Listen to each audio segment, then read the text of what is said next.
que está firmado em tua casa, aqueles que te louvam, cujo coração está no nosso Deus. Aleluia.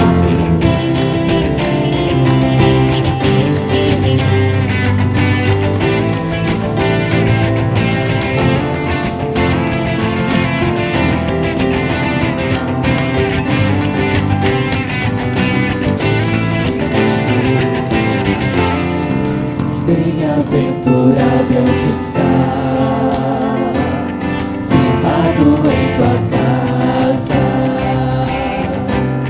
aqueles que te louvam, cujo coração está no nosso Deus. Bem-aventurado é o que tem a sede da justiça de Deus, aqueles que são filhos da luz, cuja força vem do nome ao Senhor. Que o teu reino venha sobre nós, queremos tua glória sobre nós. Erga suas mãos e profetize. Ouve, ó Deus, nossa oração altíssimo. Sara Brasil, Senhor. Sara essa nação, é o clamor da igreja que te adora. Ouve, ó Deus, nossa oração altíssimo. Sara essa nação, é o clamor da igreja que te adora. Aleluia. Bem-aventurado, bem-aventurado é o que está firmado em tua casa, aqueles que te louvam, cujo coração está no nosso. Que o teu reino venha, Senhor. Que o teu reino venha sobre nós, queremos tua glória sobre nós. Ouve, ó Deus, ouve, ó Deus, nossa oração altíssima. Glória ao Senhor nessa noite. Sara essa nação, é o clamor da igreja que te adora. Ouve, ó Deus, nossa oração altíssimo. Sara essa nação, é o clamor da igreja que te adora. Nós te clamamos, Senhor. Nós te pedimos misericórdia, ó Deus, sobre as nossas vidas. Precisamos entender, ó Deus, que somos agentes de transformação, Pai. Transforma a nossa vida, Senhor, primeiramente, para que assim nós possamos, ó Deus, transformar a vida de outros, Pai, e declarar a tua santidade, Senhor. Aleluia, porque só o Senhor é santo. Aleluia. Erga suas mãos e declara a Ele nessa noite. Só tu és santo, só tu és santo, só tu és santo, Senhor. Só tu és santo, só tu és santo, só tu és santo, Senhor. Só tu és santo, só tu és santo, só tu és santo, só tu és santo, Senhor. Só tu és santo, só tu és santo, só tu és santo, Senhor. Ouve, ó Deus, nossa oração altíssima.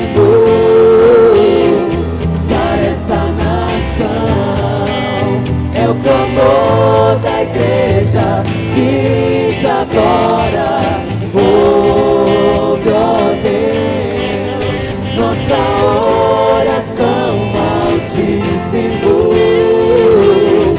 Sara essa nação, é o clamor da igreja que te adora.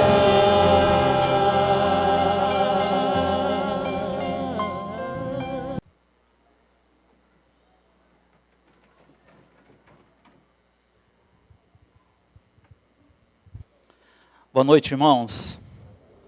Que a graça do nosso Senhor e Salvador Jesus Cristo esteja conosco.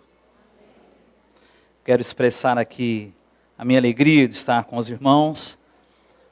Nós, depois de 10 anos de pastorado no Pará, o maior tempo que nós ficamos foi na cidade de Altamira, onde pastoreamos a igreja do bairro de Brasília. E tomamos a decisão de vir embora, voltar para a nossa região, que é a região de Uberlândia. Nós somos de Uberlândia. Eu sou filho da terceira igreja. Nós éramos membros dali antes de irmos para o ministério. Eu estive aqui alguns anos atrás, até com a autorização do reverendo João de Souza, e eu falei na escola dominical sobre o trabalho missionário. Eu estava preparando naquela época para ir para a África, para Guiné-Bissau. Depois casamos, fizemos seminário e fomos para o Pará e ficamos lá esse período de 10 anos. Recentemente nós tomamos a decisão de retornar, por conta de questões familiares mesmo. Minha mãe que havia falecido, a família da minha esposa que mora aqui e tudo mais, e também porque o nosso tempo de Pará já tinha chegado ao fim, assim Deus tinha nos direcionado. Eu costumo dizer que o Pará não é para você ficar por muito tempo, não. Você vai lá e dá uma parte da sua vida e depois você volta. E nós entendemos do Senhor que o que nós podíamos fazer lá, nós fizemos. Chegamos aqui no final do ano, estamos sem campo específico. E por isso nós temos estado com os irmãos, e vocês ainda vão ver as nossas carinhas, a minha, da minha esposa, dos meus filhos por aqui, pelo menos por esse tempo, até que Deus então nos direcione. Um campo, um local de trabalho. Nós queremos dizer da nossa alegria de estar com os irmãos. Tem muitas pessoas conhecidas nossa, do tempo antes de irmos embora, e tem nos recebido muito bem. Em especial queremos também agradecer todo o carinho que o pastor Honório tem tido conosco, e ainda mais de nos convidar para estar aqui e podermos compartilhar da palavra do Senhor. Tendo dito isso, nós precisamos fazer um exame na palavra do Senhor, buscar na palavra do Senhor algo que venha de encontro com a realidade que nós estamos vivendo. Nós estamos vivendo um momento, vamos dizer, para muitos de nós, novo, mas muito conturbado, como o nosso irmão falou, o presbítero Júlio, né? Mencionou recentemente aqui no momento em que ele iniciou a parte dele. Nós estamos vivendo um momento difícil no que concerne a nossa economia, que já tem atingido nosso Brasil já há alguns meses, vamos dizer assim, se não anos já. Estamos vivendo um momento complicado. Para acabar de complicar ou agravar ainda mais a situação, nós estamos vivendo um momento político também muito complicado. A gente fica com dúvidas, porque muitas vezes nós somos atingidos, e tem gente que tem dito assim, nós vamos crer em Deus porque nós somos inatingíveis, o que não é uma verdade. Se o nosso país sofre, nós não estamos imunes à realidade que nosso país passa. Mas nessa noite, irmãos, diante desse quadro que nós temos visto, e que com certeza muitos de nós têm estado preocupados com o que a gente vê aí. Eu comentei com a minha esposa que eu estava na casa da minha irmã ontem, e nós estávamos sentados debaixo de uma árvore, e eu estava vendo 2 senhores conversar. E reflete o que nós estamos vivendo. Um dizendo que nós precisávamos ter esperança, e o outro dizendo que não adiantava ter esperança. Aquele dizendo, nós vamos ter esperança, a crise vai passar, o governo vai mudar, e as coisas vão melhorar. E o outro dizendo, nós não podemos ter esperança, porque por mais que a crise financeira passe, a política muda, nosso país continua o mesmo. E a gente fica inserido nessa realidade que muitas vezes nos trazem inúmeras preocupações. Eu vi recentemente também nas redes sociais aquele embate, o crente vai protestar na rua, não vai, se não vai para a igreja orar, vamos fazer uma campanha de orar. A verdade é que tudo isso nos atinge Nós somos crentes, servos do Senhor, mas nós estamos inseridos na sociedade, não temos como fugir disso. E a palavra do Senhor, ela tem resposta para todas as coisas. E eu queria convidar os irmãos nessa hora a abrir suas Bíblias no livro de Salmos, no capítulo 93, para a nossa edificação nessa noite. Salmos 93.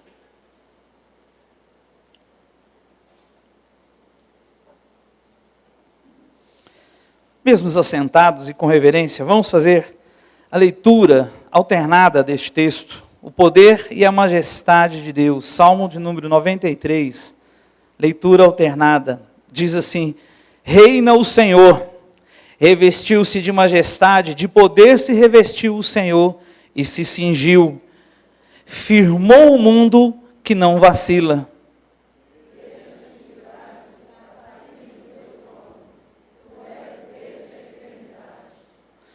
Levantam os rios, ó Senhor, levantam os rios o seu bramido, levanta os rios o seu fragor.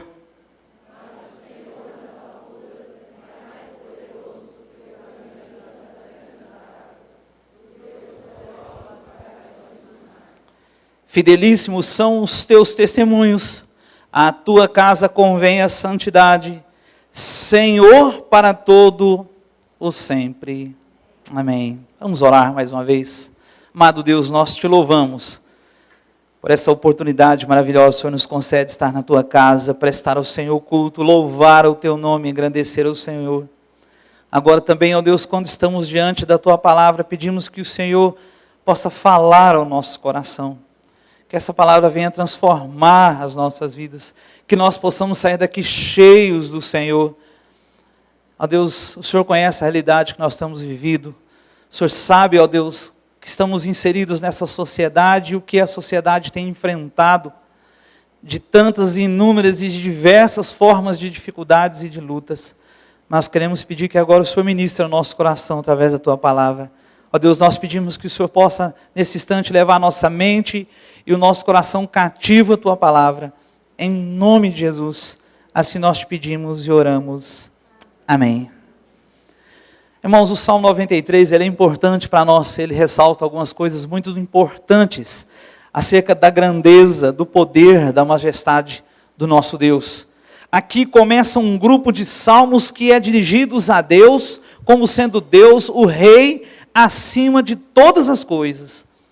É uma sequência de salmos que exalta a realidade de um Deus que é Rei. Vai até o Salmo de número 99, Salmo 100, esse é o tema desses salmos. Os Salmos 93 enfatiza, e esse grupo de salmos que apontam para Deus como Rei, enfatizam o domínio soberano do nosso Deus sobre todas as coisas. E o quão isso é importante nesse momento que passamos, que enfrentamos.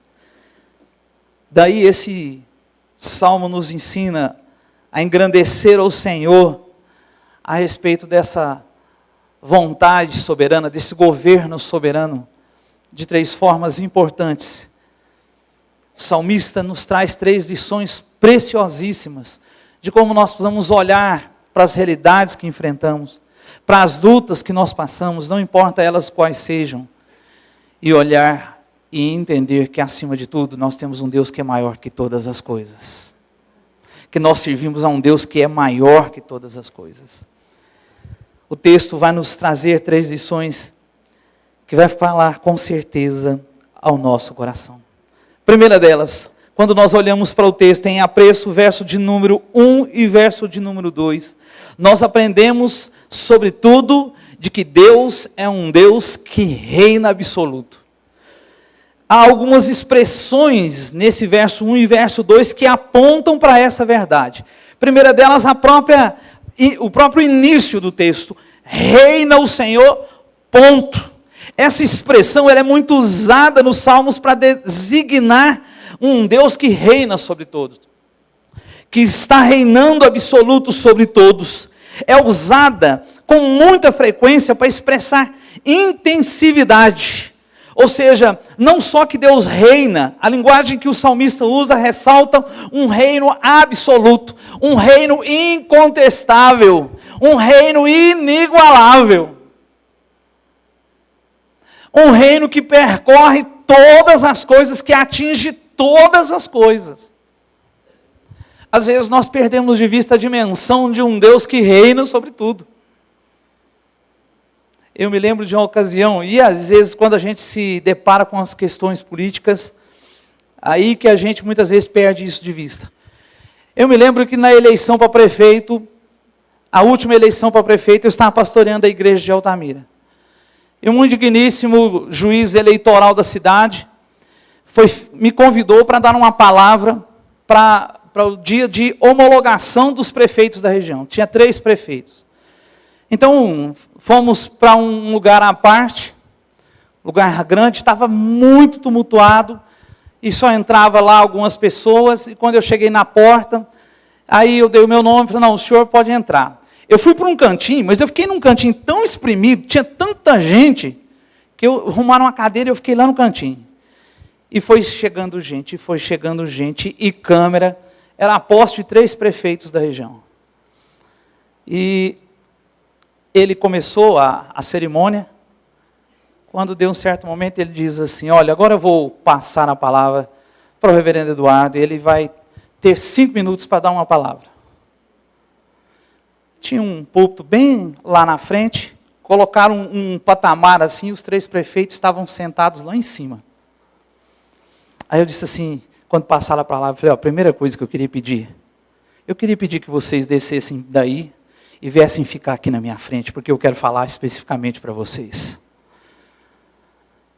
Eu vou quebrar o protocolo, vou pedir que vocês saiam. Aí o prefeito Domingos Juvenil e outros que estavam lá, os outros 2, desceram. Falei assim, ó, o tempo que vocês levaram para chegar aqui, os 5 minutos já quase foi. Abri o texto, li o texto que dizia que todo governo é estipulado pelo Senhor. Que não existe um governo que esteja fora do domínio absoluto de Deus. O texto lá de Romanos.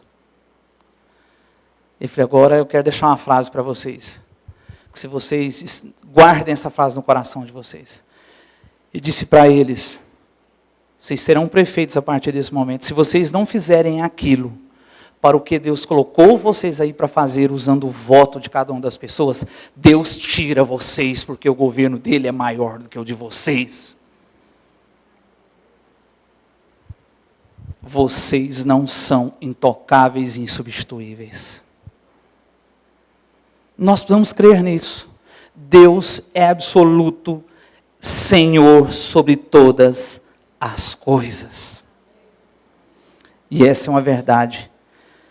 Uma outra expressão importante que o texto nos mostra acerca deste reinado absoluto do Senhor.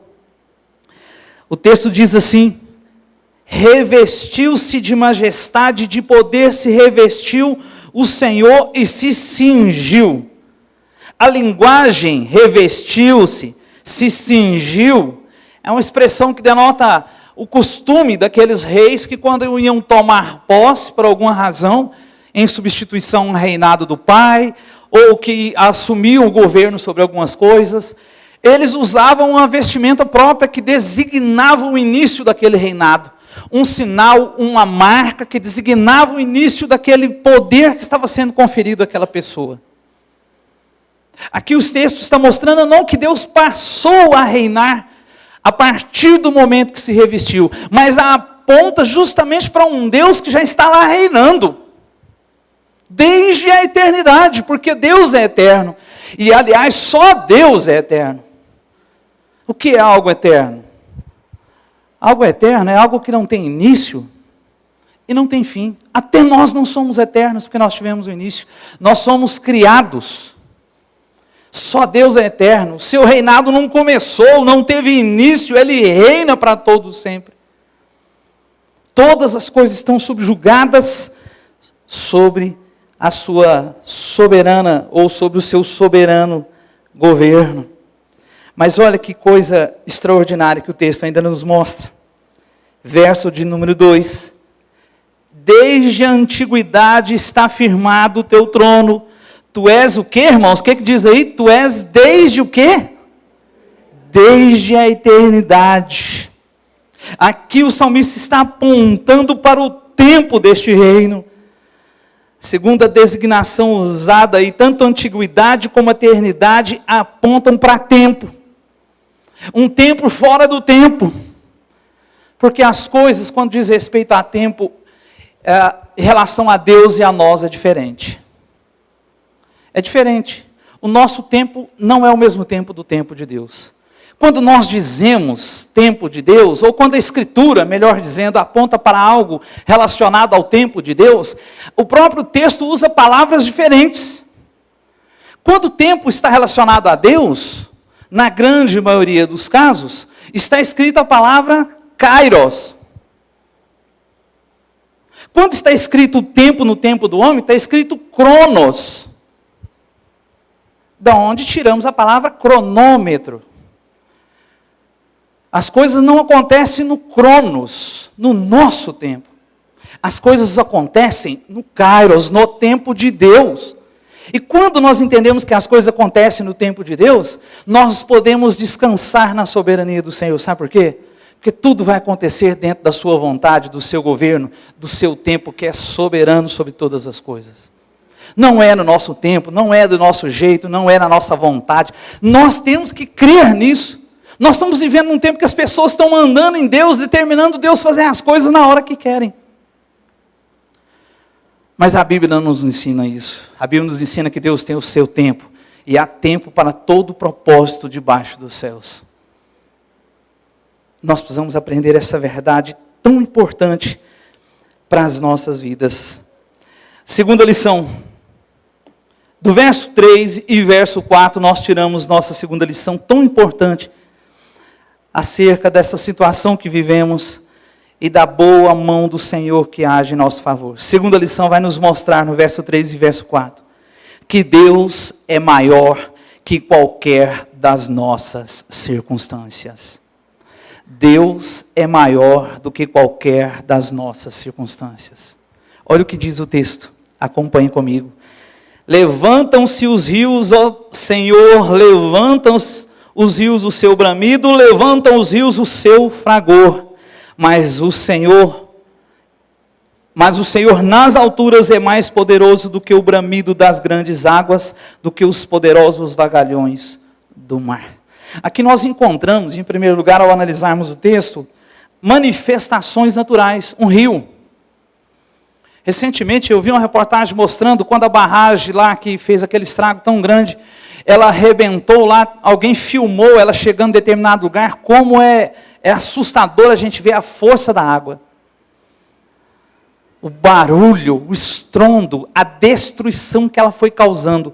Aqui, o texto vai nos falar a respeito de um rio, da sua força, do seu vigor, da sua capacidade de destruição. O salmista, quando fala sobre o rio, e ele cita, 3 vezes, levantam os rios, o salmista quer apontar para as dificuldades que nós enfrentamos, para as lutas que nós passamos. Calvino, no seu comentário sobre o texto, citando o Dr. Morrison, ele diz assim: é mais provável talvez que os rios aqui mencionados sejam inteiramente figurativos. Eles representam aqueles poderosos momentos de tribulação, de angústia, por meio de quem a paz nossa da igreja é atingida frequentemente e perturbada.